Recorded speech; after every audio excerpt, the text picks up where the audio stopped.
without you.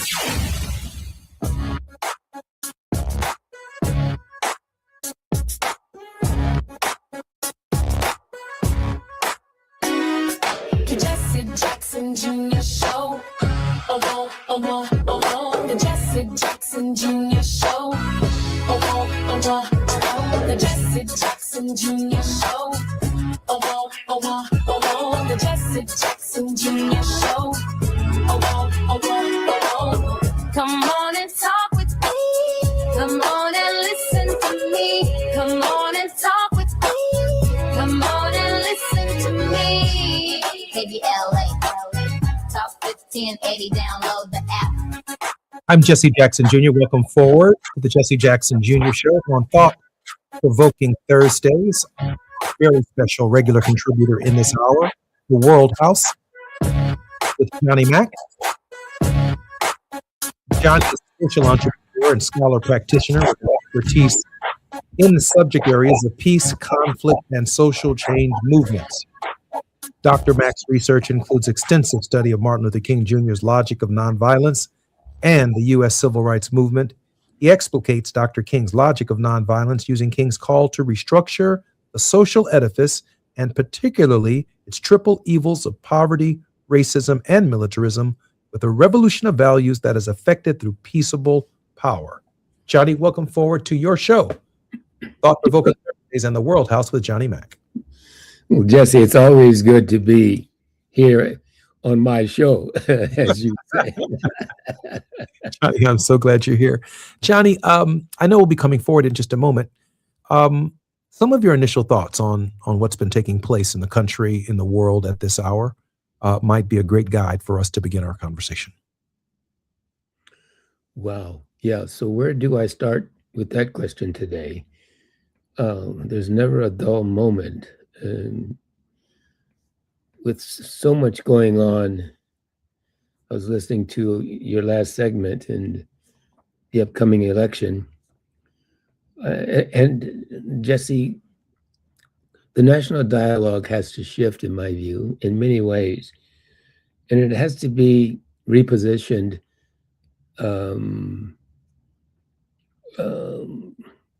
socially and politically, I think. Shows like yours are so important to this conversation, but we don't have the social infrastructure that creates a national dialogue in the way that, for example, cable network media does, that brings a larger group into the conversation. This is a conversation for the people. This is a conversation of the people, and it should be a conversation by the people. And so that's one of my biggest concerns. How do we scale the conversation nationally and bring solidarity, assuming that's possible, Jesse, among, people of goodwill in our great country? Again, it occurs to me that we don't have those platforms in my judgment. And I hope that we can find ways institutionally to do that. In other words, such that such platforms become part of the fabric, the institutional framework of our civil, if I may use that word, and civic dialogue. So that concerns me a great deal. And I really like the emphasis on the participation of the people in your thinking. And in this moment, I'm saying to myself, if I were president of the United States, the language that I use, the tone that I would set, would give some consideration to the idea that words that I speak and that come out of my mouth do affect the spirit energy of the entire nation. Just a realization, right? That words connote one thing, but they denote something else. And so I would wake up every day as cautious as I possibly can, giving some consideration to the world that I want to build and the words that come out of my mouth in the present to help me get there. That would matter to me if I were president. So whatever you think you know about Jesse Jackson Jr. right now. If I were president, I would make that shift. I would have to make that shift. Secondly, the spirit energy of every cabinet member in my cabinet would reflect that tone. And given the nature of the nation's divisions, one of the job requirements of my Secretary of Education would be that he or she would hold a town hall meeting in all 50 states of the Union to talk about education in that state and the ways in which the government can improve it. A town hall meeting, inviting the people of that state, the stakeholders, to discuss education in all 50 states. That would be his or her job. Get back to me in 50 days. Let me know what the people are saying in all 50 states and carry my energy with you. I would send my Secretary of Health and Human Services on a different 50-state tour to talk about the nation's health. Get back to me in 50 days on what you've heard from the people about healthcare.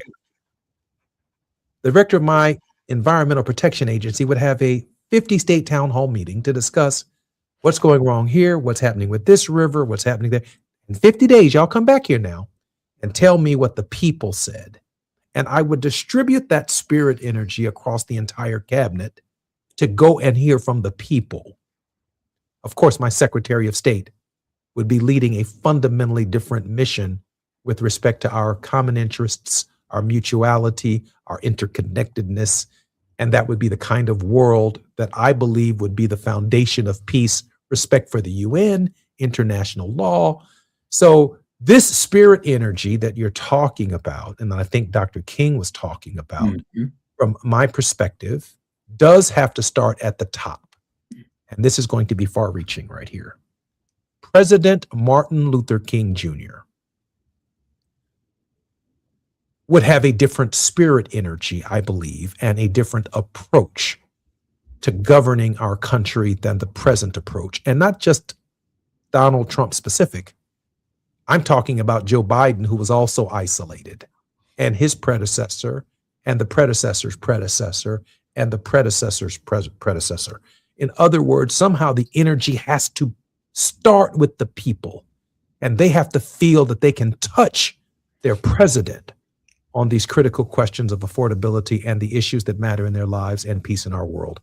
I'm Jesse Jackson Jr. More with Johnny Mack when we come forward on KBLA Talk 1580. We're discussing the World House.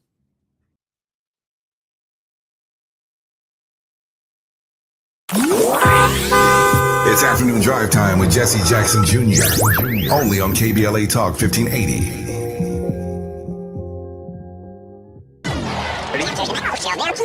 Hey, KBLA delegation, you know what's better than laughing? Laughing while celebrating the legends who made us laugh in the first place. KBLA Talk 1580 is proud to present our annual Black History Month luncheon. And this year, we're honoring comedy greats, trailblazers who broke barriers, and funny bones at the same time. You had to grow up early when we was growing up because your parents were sent to the store to buy.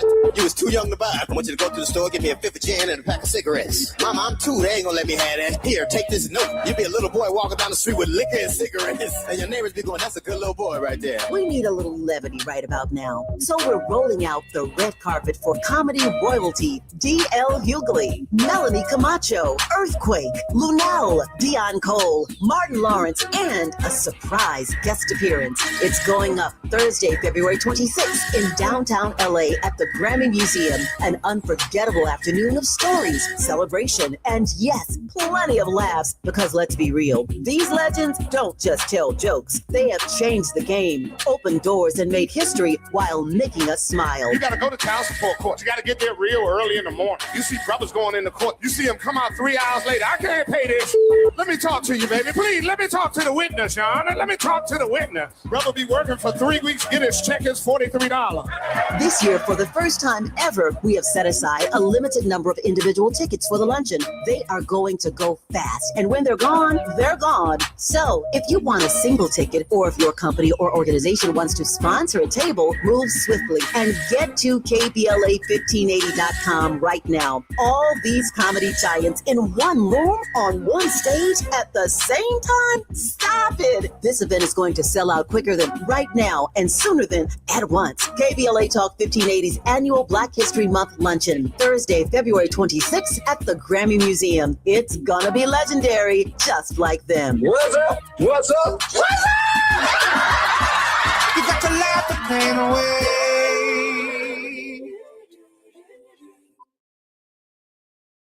You know that Big Bargain detergent jug is 80% water, right? It doesn't clean as well. 80% water? I thought I was getting a better deal because it's so big. If you want a better clean, Tide Pods are only 12% water. The rest is pure, concentrated cleaning ingredients. Oh, let me make an announcement. Attention shoppers, if you want a real deal, try Tide Pods. Stop paying for watered-down detergents. Pay for clean. If it's got to be clean, it's got to be Tide Pods. Water content based on the leading bargain liquid detergent. Small businesses are the heart of America. But you don't have to go it alone. As the nation's largest nonprofit resource of expert business mentoring, SCORE has helped millions of entrepreneurs build their businesses for free. Get the connections, education, and guidance you need with SCORE. We're ready to help. Find a mentor today at score.org. Now back to more of Jesse Jackson Jr. on KBLA Talk 1580. The Jesse Jackson Jr. Show. The Jesse Jackson Jr. Show. The Jesse Jackson Jr. Show. The Jesse Jackson Jr. Show. King Volley, drop the beat. Come on and talk with me. Come on and listen to me. Come on and talk with me. Come on and listen to me. KBLA Talk 1580.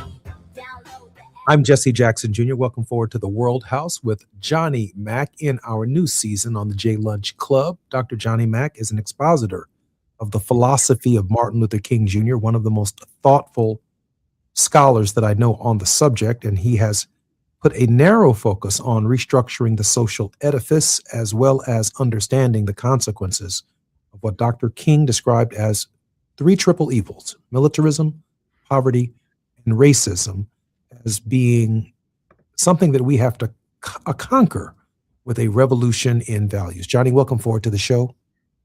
Thank you, Jesse. Johnny, I was trying to make the distinction in the last segment of the difference between preaching and pastoring. Now, a lot of people preach, but pastoring a church is different. And let's just call the United States, this world, let's just call it maybe not a world house, but a world cathedral or a world church, if that makes sense for some people. Now, a preacher can pull it on Sunday morning. And the preacher, in some cases, not in all cases, but in some cases, might be out of church before the folk are dismissed after the benediction. They're gone, right? But the pastor, well, they don't miss a funeral. They don't miss a hospital visit. They greet the congregation when they come in the door. They find out how your mama's doing. Yeah. How your daddy's doing. And how you doing? How's your marriage doing? Are you doing all right? Can I pray for somebody? In other words, I'm making that distinction because the idea that servant leadership matters to the nation at this hour in a way that traditional political leadership doesn't, I think, Johnny, is a factor in our ability to trust someone, like Lincoln visiting the troops, like Lincoln going to the battlefield. Now, I'm not talking about going to a foreign battlefield where you send our sons and daughters to fight. He knows that these are cousins fighting on this side, and the other side of your family is fighting on the other side. And he's trying not only to reconcile a nation, but he's trying to reconcile families who have deep divisions that sent some of them north and sent some of them south. And that required more than a great speech that Lincoln gave on a different occasion. Johnny, it required some pastoring. Yeah, it required Roosevelt's fireside chats. Yeah. Right. I understand, Jesse, and yeah, that takes a special kind of leadership, doesn't it? And we certainly don't have that kind of leadership that I can recognize today. And whether we've had that over the last several decades is questionable. Some might argue that Reagan was good at it, depending upon your political orientation. You might agree with that. Some even argued Obama had it. Again, that may be subject to one's political orientation and their proclivities toward what they want to hear. But yes, thinking of our nation as a great big cathedral, a great big house of prayer, is not a bad idea. The question, though, is, in my mind, as you raise this, and Jesse, you and I don't meet before these calls and talk about what we're going to talk about. So keep it interesting, Johnny. A little surprise. Yeah, but it keeps me alert. I'm just reflecting that, the best churches are those churches where the people respect the pastor. They love the pastor because they know the pastor loves them. You know what I'm saying, Jesse? And they learn by precept and example, his or her demeanor. And I think they follow, those precepts and examples. And I just don't know that we have that kind of leadership today, particularly at the national level. We might have some of that at the state and local levels in our cities. I don't know, but I like where you're going. In terms of what this nation needs today. We are so divided. What would bring us together? Certainly, leadership and the type of leadership is one of the things we should be looking to.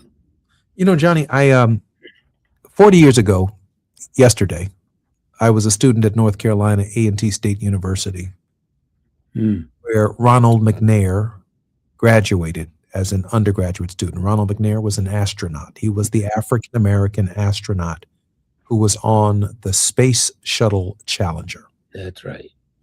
And I walked into the student union from the business department, and they shared with us that the space shuttle had just exploded and that Ron McNair was on the space shuttle.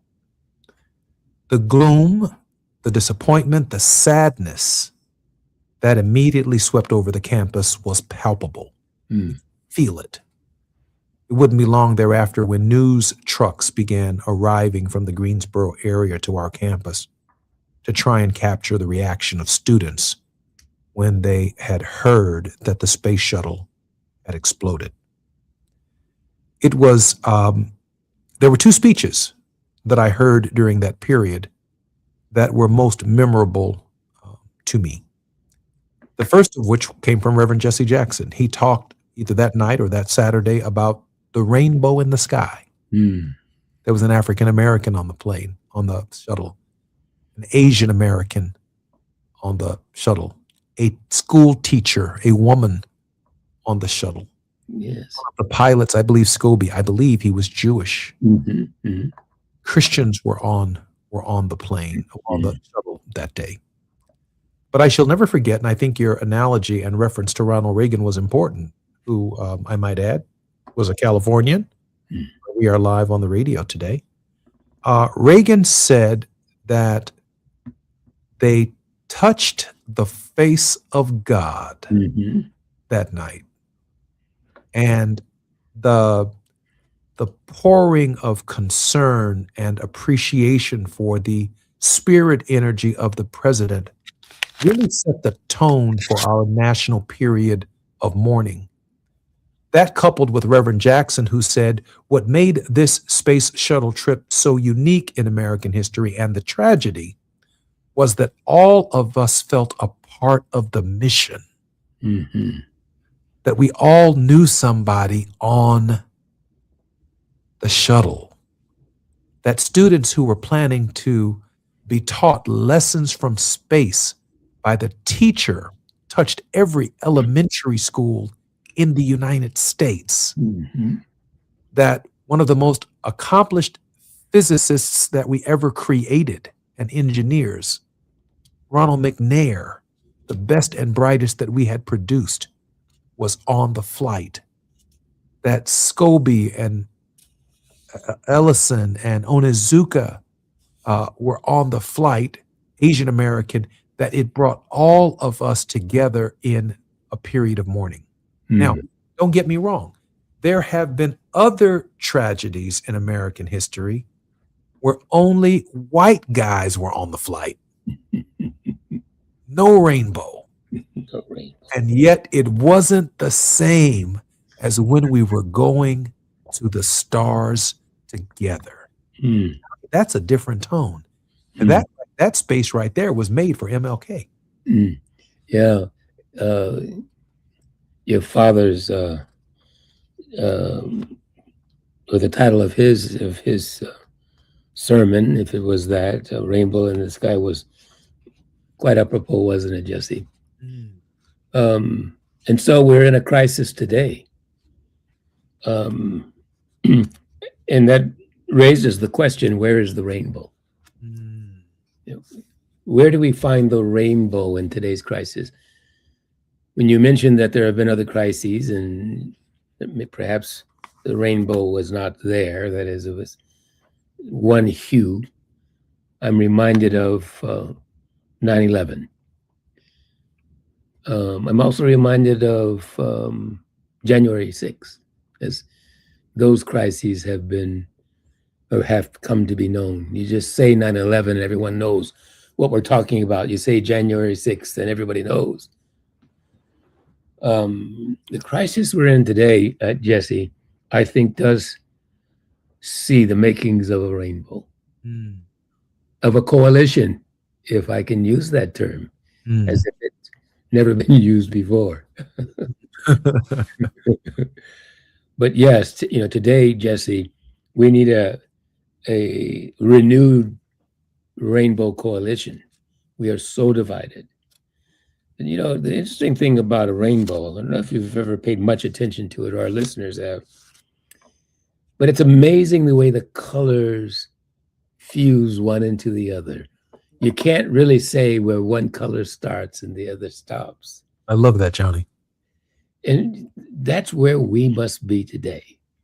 That is not so much what hue we are, but understanding that that hue fuses into the next, and we never really know where one starts and the other stops. And that's the mindset, Jesse, that we need today, I think.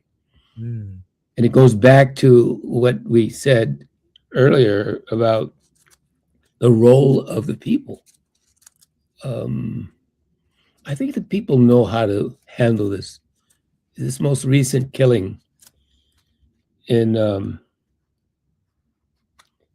Minnesota. In Minnesota. We see the makings of that rainbow beginning to emerge in the proverbial sky of the existential threat that we are facing as a nation. And again, I think what fosters a rainbow, I'm not totally sure of all this, but it's how the sun is positioned, how the light is positioned on the face of the earth. And how then, what is that positioning of the light? What is the light, and how do we position it to bring forth the rainbow, Jesse? I'm going to take it a little step deeper, and I think we've talked about it on the program before. From rainbow to painbow. I think the blending that you speak of is not purely identified by color, and I know you're not suggesting that, or either is my father. But the painbow. I mean, I feel the pain coming out of October 7th. But I also feel the pain of 67,000 Gazans who are not Hamas. I feel the pain of Venezuelan immigrants. But I also feel the pain of the Venezuelan people presently occupied and run by the Trump regime. I feel the pain of the Somali people in Minnesota. But without the United States Aid and International Development Agency, I also feel the potential pain of millions of Somalians who might not have the assistance that they need to have a balanced nutrition program in Somalia. I feel for Governor Tim Walz in Minnesota and Mr. Preti and Ms. Good, but I also feel for the young man killed in detention under the auspices of ICE in California. And so I find the coalition coming together not based upon merely its color, but that gray area, that part that you said where you can't tell the distinction between where the colors separate themselves. I find it in the pain that people are experiencing. And if you can go one step, not you, but us, all of us, go one step beyond the obvious, our color, and see the suffering, the coalition starts in what we are experiencing together as a people. I'm Jesse Jackson Jr. We're having a worldwide conversation with Johnny Mack. We're aligning our spirit energy with the truth and the ways in which we can organize together. More on KBLA, The World House with Johnny Mack, when we come forward after the break.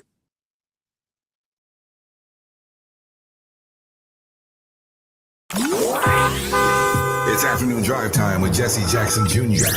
Only on KBLA Talk 1580.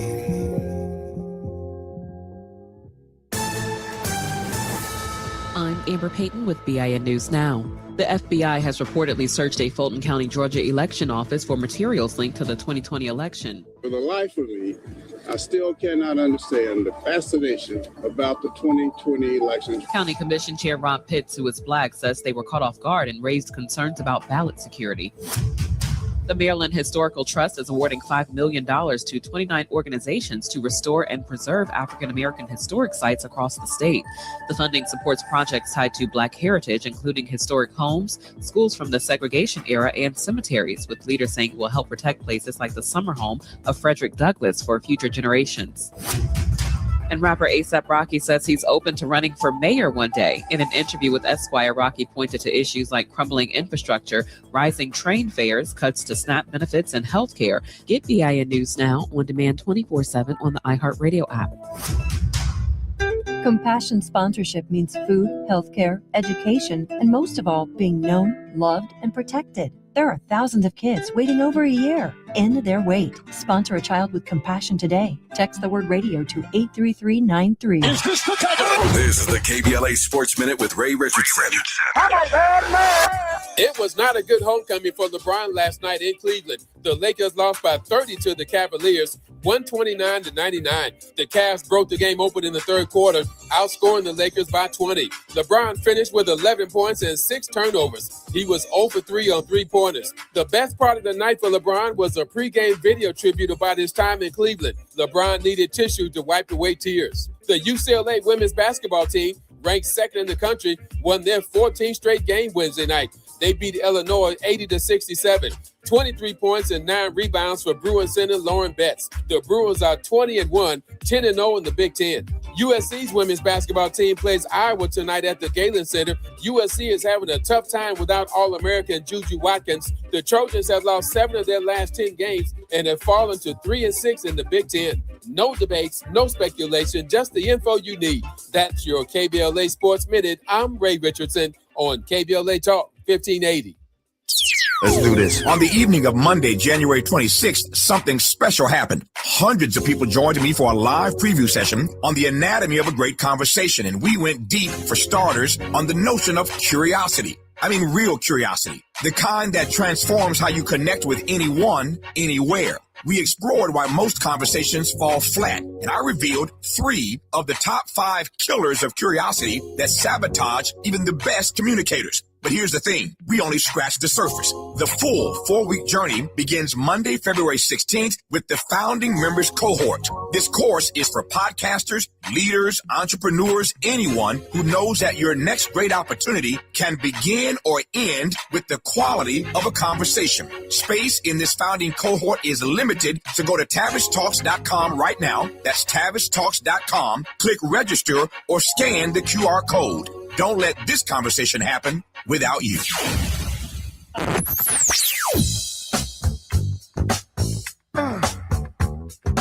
This is KBLA Talk 1580. Talk radio. That's music to your ears. We're unapologetically progressive. KBLA Talk 1580. We've got a lot to talk about. Hi, I'm Zoe Williams, aka the Voice of Reason, encouraging you to join me weekdays from 7 to 9 p.m. for the world's most intriguing relationship radio roundtable. Every night, I facilitate and encourage our loyal listeners to participate in the most engaging relationship discussions you'll hear anywhere. So make it a point to rendezvous with me, Zoe Williams, the Voice of Reason, Monday through Friday, 7 to 9 p.m. Pacific Standard Time. Trust me, your relationships will never be the same. The VOR is on fire tonight. Unapologetically progressive. KBLA Talk 1580. We've got your black. What if poetry wasn't something you studied, but something you felt? Poetry for the People, the June Jordan Experience, is now live at the Fountain Theater in Los Angeles, celebrating the life and legacy of June Jordan, visionary poet, activist, and truth teller. This vibrant musical experience brings her words to life with rhythm, joy, and power. Directed by Raymond O. Caldwell and featuring music by her longtime collaborator Adrian Torf, it's joy is resistance, love is liberation, and poetry for the people. Tickets are on sale now at fountaintheater.com. That's fountaintheater.com.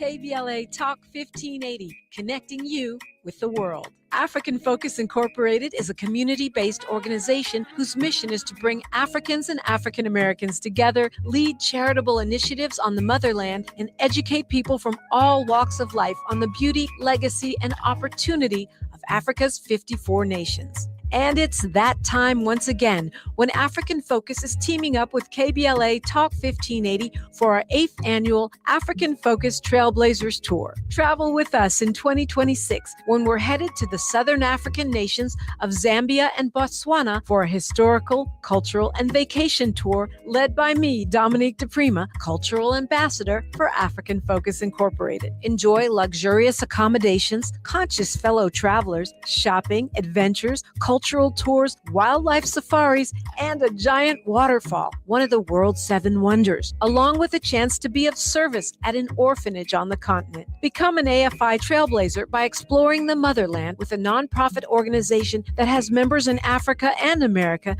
to help roll out the red carpet for you, and together we'll make a difference and have fun doing it. For more information, visit africanfocus.org or call 310-676-7300. That's 310-676-7300 or africanfocus.org. Whether it's stateside or exploring the diaspora, we're with you every step of the way. African Focus and KBLA Talk 1580.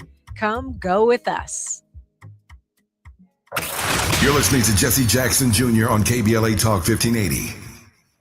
The Jesse Jackson Jr. Show. The Jesse Jackson Jr. Show. The Jesse Jackson Jr. Show. The Jesse Jackson Jr. Show. King Volley, drop the beat. Come on and talk with me. Come on and listen to the beat. Come on and talk with me. Come on and listen to me. KBLA. I'm Jesse Jackson Jr. Welcome forward to the World House on the Jesse Jackson Jr. Show. Our very special guest is none other than Dr. Johnny Mack. Johnny, welcome forward to the Jesse Jackson Jr. Show. Thank you, Jesse. Always good to be here. Johnny, I'm a student at Tavis Smiley, and I'm trying to learn more about being a great conversationalist. And in the break, when I was listening to the commercial, he shared with us that in his symposium the other day on how to have a great conversation, that a significant factor in that process is curiosity. Curiosity. And I don't want to leave curiosity out of Dr. King's thinking, because you have to be particularly curious to be concerned about someone who's not doing well, to see the other, to see your neighbor, to hear them out, to listen to them, to not have all the answers and just throw them out there because you've got something to say and that people need to listen. There's something to be said about the spiritual nature of curiosity in bringing people together. I'm curious. In the speech Beyond Vietnam, Dr. King said, it's not just the politics and it's not just the war. I'm concerned about the peasants in Vietnam, the people who don't know a darn thing about communism and don't care anything to do with capitalism. They live in these little rice paddies and these little mud huts, and they're meeting America for the first time through its soldiers who are burning their villages and napalming their people. We talk about the Vietnam War, but we never made it to the point, at least from my perspective, to curiosity about the Vietnamese people. Well, so, understanding each other, is one of the first steps in building solidarity and community, being open to and being curious about, to use your term, Jesse. Yeah. Oh, I'm borrowing that one from Tavis. I ain't used curiosity in about 40 years. I ain't gonna lie to you. Yeah, but again, wanting to know, being genuinely concerned, being empathic, right? Understanding that we all bleed the same type of blood, and we all are faced with the same challenges and opportunities that confront us, day in and day out. And yes, some are better equipped because of circumstances and history and innate talents, but we all are human. And we came with nothing into this world, and just we're going to leave with nothing. And so it's what we do while we're in between those bookends of life that really matters. Dr. King said in Beyond Vietnam that part of this question centers around the capacity to see and understand the world from another's point of view. Yeah. I think in that moment, Dr. King was speaking about the curious nature of raising questions that we weren't hearing from Johnson or Westmoreland.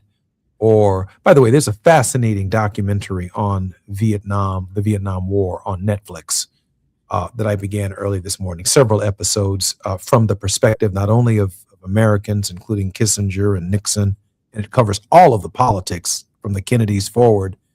But a pivotal moment in the entire presentation is Dr. King's speech Beyond Vietnam, and then how the American people heard that and began to make the connection between the loss of life abroad and their children going there, and then Kent State, and all of that as we began to move beyond our own understanding of what it meant to be an American, because we're constantly sold that everything about America is great, that everything is wrong with the world, everyone wants to be like us.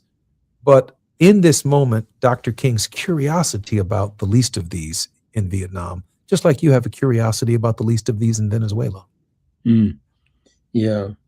Well, and that's obviously because King understood in his words that we're inextricably tied together in a network of mutuality. It's unavoidable. Whatever happens to me is going to affect you, and whatever happens to you is going to impact me.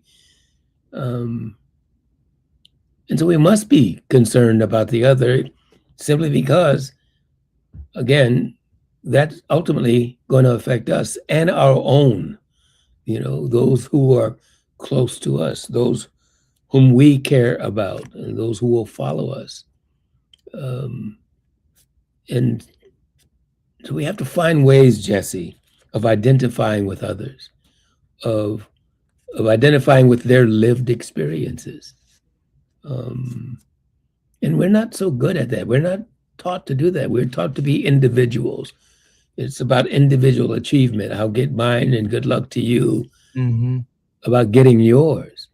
And if that's ingrained from preschool into kindergarten, up through primary into secondary, and then especially on steroids into undergrad, postgrad, and so on and so forth, we've been socialized to be atomistic, is I think one of the academic terms.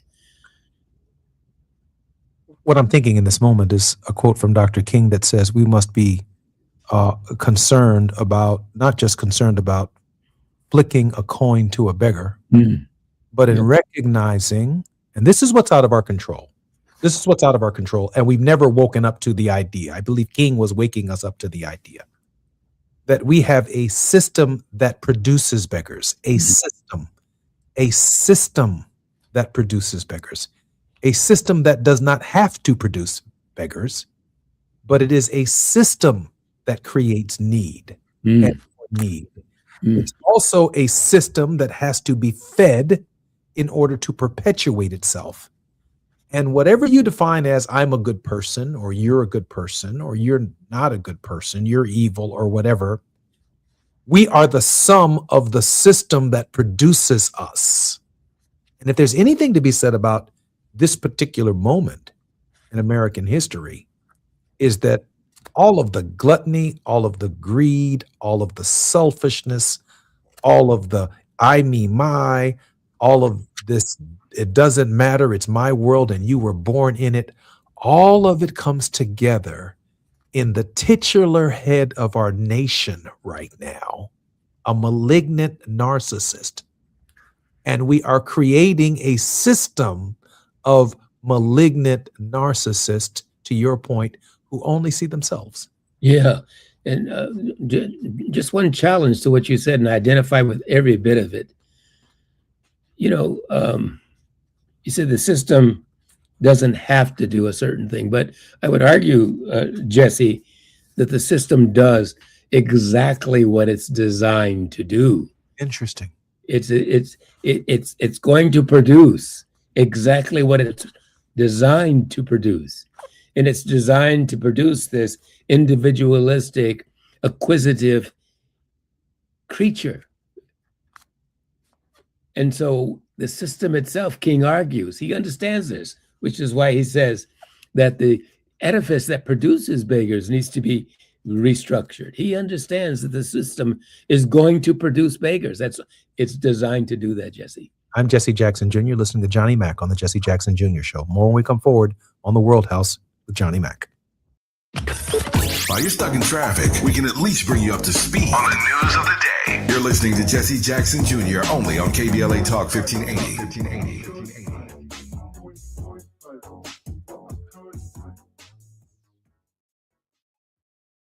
Ron had a tax problem he just couldn't handle on his own. I owed the IRS taxes for over 5 years, but I didn't have any money to pay the taxes. Those years cost him dearly. Most of it was fees and interest. It was horrible. Ron finally called in the pros. I called Optima Tax Relief, and boy, am I happy I did. The leading tax resolution firm, Optima, is A+ rated by the Better Business Bureau. They've resolved over $1 billion for their clients. Ron was overjoyed. They settled my account with IRS. I was ecstatic. They are a lifesaver. They are. I am so happy. Take Ron's advice and call Optima now for a free consultation. Yeah, don't do like I did and wait. Call Optima Tax Relief. Do it now. You'll be ecstatic like me. Call 800-919-9077. 800-919-9077. 800-919-9077. Optima Tax Relief. Testimonial from an actual client. Some restrictions apply. For complete details, please visit OptimaTaxRelief.com. KBLA Talk 1580. We've got a lot to talk about. KBLA Talk 1580, connecting you with services and solutions. Worried about eviction? You have rights, and Stay Housed LA can help. Stay Housed LA is a partnership between LA County, the City of Los Angeles, and local service providers. From Lancaster to Long Beach, we're here to help you with tenant education workshops, legal clinics, free legal services for eligible tenants, and online resources about tenant protection laws. Don't face eviction alone. Call our hotline at 1-888-694-0040. That's 1-888-694-0040. Or visit stayhousedla.org. Stay Housed LA, keeping Los Angeles residents in their homes. Stay Housed LA, your rights, your home, our community. This is a community call to action from KBLA Talk 1580. Hear that? That's the sound of your life. Perfectly imperfect. Beating in rhythm to the world you've created. But every time you drive after drinking, music gets drowned out. Your life sounds pretty great. Don't let a buzz ruin it. Buzz driving is drunk driving. Don't drive buzzed. A message from NHTSA and the Ad Are you Council. drowning in IRS tax debt? Angela was. She called Civic Tax Relief and saved over $80,000. Felicia was having health problems, got behind on her taxes, interest and penalties were adding up. She called Civic Tax Relief and saved over $15,000. Civic Tax Relief is a professional tax negotiation firm that can protect you from the IRS. If you're getting collection letters, call Civic Tax Relief for a free consultation. They will go to work helping you discover all the relief programs you may qualify for free. James owed the IRS $37,000. Civic Tax Relief represented him against the IRS, and by the time everything was completed, he did not owe the IRS anything. If you are in trouble with the IRS, call Civic Tax Relief for your free consultation now. 800-200-2257. 800-200-2257. Get a free consultation and real tax relief. Call 800-200-2257. 800-200-2257. Now back to more of Jesse Jackson Jr. on KBLA Talk 1580. The Jesse Jackson Jr. Show. The Jesse Jackson Jr. Show. The Jesse Jackson Jr. Show. The Jesse Jackson Jr. Show. King Volley, drop the beat. Come on and talk with me. Come on and listen to me. Come on and talk with me. Come on and listen to me. KBLA Talk 1580. I'm Jesse Jackson Jr. Welcome forward to the Jesse Jackson Jr. Show on KBLA Talk 1580. Our very special guest in this hour is none other than Dr. Johnny Mack. Our producer, Gina Towns, put up a picture of one of our childhood heroes, Curious George. Thanks, Gina. I appreciate that. For those of you who are downloading the podcast, you'll be able to see exactly what she posted in the middle of the show. But for those of you who are listening to us on the 5, on the 10, on the 105, and up and down the highway, we were with Dr. Johnny Mack. Johnny, welcome forward to the show. Hey, Jesse, good to be here. Let me pivot for a second to experiments in different systems. Gandhi shred his legal profession and his outfit and went to identify with the poor in India. And yes, Gandhi's racism and racial insensitivities, particularly as they relate to the Negro, notwithstanding, there is an experiment of Gandhi living in the ashram, in communal living where the communities themselves shred. They make their own cloth.